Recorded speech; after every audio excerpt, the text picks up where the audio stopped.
Let's talk about how to lawfully evict a tenant who has refused to leave your house. Yes, if you're a landlord, come closer. By now, you should know that it is unlawful to forcefully eject your tenant or to resort to self-help to eject that tenant. You know it's wrong. You may be liable, not even may, you will be liable for an offense. We all know that in this part of the world, some tenants are like this. Yes, they will do gra for you. They will show you shege as a landlord. And landlords too are human beings. Sometimes they get so annoyed and they want to do something by all means to get those people out of their houses. Yes, but the law does not allow you to act in such a manner. So the law has made provision for the steps in which you should comply with to do that. And failure to do so will make you liable for an offense. You wouldn't want that. Welcome to my channel. This is Law Talks and Gist. If you're watching me for the first time, you're welcome. Please click on the subscribe button, turn on the notification bell so that you'll be notified each time I upload a new video, and please like this video, share, and drop a comment. Ask me questions. I'm always here to answer you. Thank you. Now let's dive into the video. So the steps to take to evict your tenant is dependent on a number of things. Number one, the agreement, the tenancy agreement. What was the duration of notice that was stipulated there? You look at that. Number two, the type of tenant. We're going to get there. And then another thing that will determine the steps to take is whether the person's rent has expired or the rent is still running. So these are the steps you should take before evicting a tenant. Number one, save that tenant a notice. This notice depends on whether the tenant's rent is still running or the tenancy has expired. That's why I say that the steps depends on a number of things.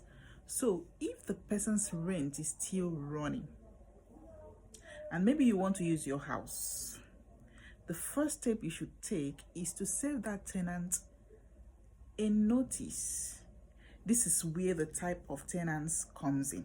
For a tenant at will, the notice that is required is a 1 week's notice. Who is a tenant at will? That person that you just give out your house to stay. You know, for instance, someone has a house that is empty. You just want someone to come and stay for free to take care of the property. You know, the person is not paying rent.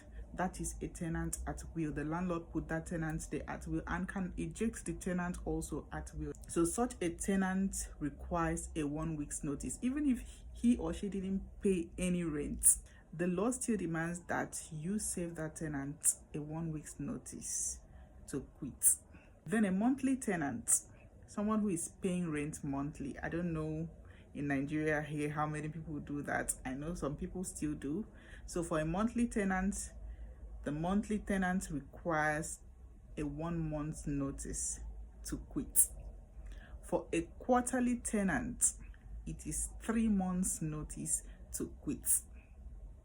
For a half-yearly tenant, it is also a 3 months notice to quit. For a yearly tenant, it is required that you save that tenant a 6 months notice to quit.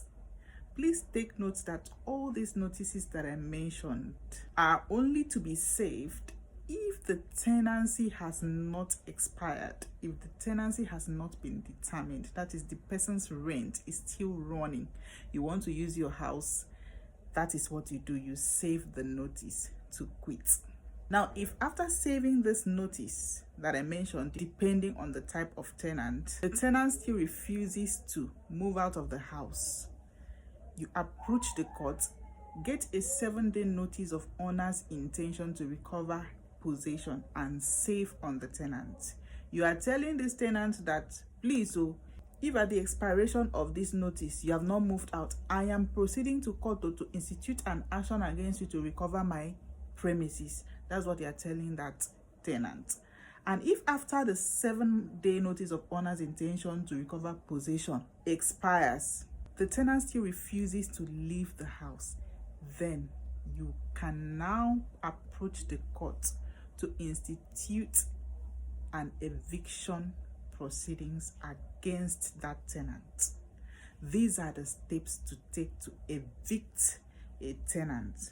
Please note, this is a tenant whose rent is still running. Now, for a tenant that his or her rent has expired and the person is still feeling so comfortable in your house, you don't need to save all these notices, 6 months notice, 3 months notice, depending on the type of tenant. All you need to save on such a tenant is a 7-day notice of owner's intention to recover possession. I've said it before in my previous videos. I'm going to leave a link under the description so that if you didn't see the video, you can go and check it out, and then you understand that someone whose rent has expired does not need all these notices that I mentioned. All the person needs is a 7-day notice of owner's intention to recover possession. Then after that, you proceed to court to institute an action, an eviction proceeding against such a tenant. So I believe by now you understand. Please never take laws into your hands. Never resort to self-help. Please don't use touts. I know it can be very annoying that someone is in your house behaving as if you people built the house together, but please never ever resort to self-help so that you will not put yourself into another trouble while trying to solve one. Thank you so much for watching. See you in our next video.